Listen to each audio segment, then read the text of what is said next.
बिहार में मकर संक्रांति पर भोज के बहाने सियासत हो रही है। पटना में आज पूर्व केंद्रीय मंत्री पशुपति पारस के घर पर दही चूड़ा भोज का आयोजन किया गया है और इसमें शामिल होने के लिए राज्यपाल आरिफ मोहम्मद खान, सीएम नीतीश, आरजेडी नेता लालू और तेजस्वी यादव को निमंत्रण मिला है। लेकिन ध्यान देने वाली बात यह है कि पारस ने अपने ही भतीजे चिराग पासवान को निमंत्रण नहीं भेजा है और इसके क्या सियासी माने हैं, अब इसकी चर्चा वहां पर होने लगी है। ये बड़ी खबर इस वक्त हम आपको बता रहे हैं। बिहार में मकर संक्रांति पर जो भोज दिया जाता है उसके बहाने अब सियासत भी हो रही है।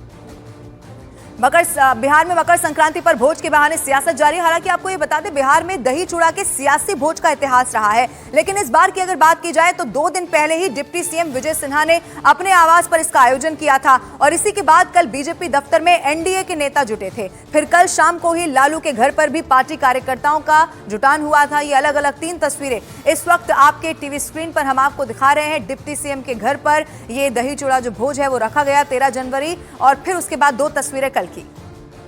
बिहार में मकर संक्रांति के मौके पर हर साल की तरह दही चूड़ा भोज इस बार भी राजनीतिक गलियारों में चर्चा का विषय बन चुका है। बिहार में मकर संक्रांति को लेकर राजनीतिक पंडितों का अपना अपना आंकलन रहता है। ऐसा इसीलिए क्योंकि मकर संक्रांति पर चूड़ा, दही और खिचड़ी के भोज से बिहार में सियासत की खिचड़ी पकनी शुरू हो जाती है।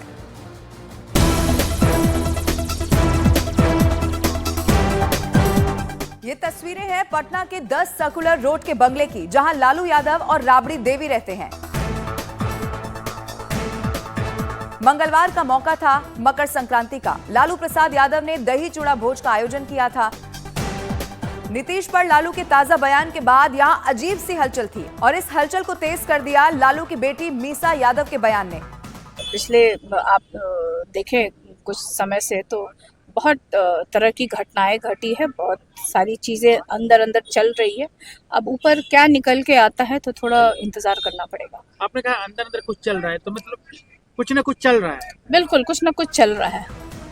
मीसा भारती लालू यादव के ही सुर में सुर मिला रही हैं, लेकिन मीसा का ये बयान तेजस्वी यादव की लाइन से ठीक उलट है। तेजस्वी साफ कह चुके हैं कि अब गठबंधन में नीतीश की वापसी का कोई रास्ता बाकी नहीं रह गया।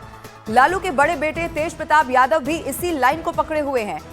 नीतीश जी को आने का आप लोग इनविटेशन दिया क्या? नीतीश जी को आने का कोई इनविटेशन हमको देने का मन नहीं है। ना नीतीश जी को एंट्री हम करने देंगे यहाँ 10 नंबर में। लालू यादव फैमिली में नीतीश के नाम पर उसी दिन से संग्राम छिड़ा हुआ है जब लालू ने नीतीश के लिए गठबंधन के दरवाजे खुले रहने की बात कही थी। लालू यादव नीतीश कुमार पर भले ही सॉफ्ट दिखे हों, लेकिन नीतीश को लेकर तेजस्वी का अंदाज अभी भी कड़क बना हुआ है। नीतीश के नाम पर लालू फैमिली में फंसी इस गुत्थी पर बीजेपी अलग चुटकी ले रही है। जेडीयू कह रही है कि ये फैमिली का ये कंफ्यूजन तेजस्वी के लिए शुभ संकेत नहीं है। लालू जी का बयान कुछ आता है, तेजस्वी जी विरोध में बयान देते हैं, फिर मीसा जी समर्थन में बयान देने लगती है। यह अंतर्द्वंद क्या कहलाता है समझ से परे। हमें तो ऐसा लग रहा है कि तेजस्वी यादव जी के बयान का खंडन करने के लिए परिवार और पार्टी के अंदर ही लोग मुस्तैदी से तैयार हैं। अब बहुत पानी गुजर चुका है, अब चाचा कहीं नहीं जाने वाले हैं।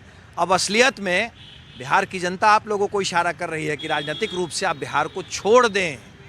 बेहतर होगा कि मीसा जी और उनका पूरा परिवार इस उत्तरायण में यह संकल्प ले ले कि वो राजनीतिक रूप से रिटायर हो रहे हैं, सेवानिवृत्त हो रहे हैं। बिहार की सियासत के लालू मंझे खिलाड़ी माने जाते हैं। विधानसभा चुनाव से पहले लालू ने नीतीश को लेकर दाव तो चल दिया, लेकिन उनके दाव ने उनके घर में ही घमासान छेड़ दिया। मीसा भारती के बयान ने इस घमासान में नई धार दे दी है।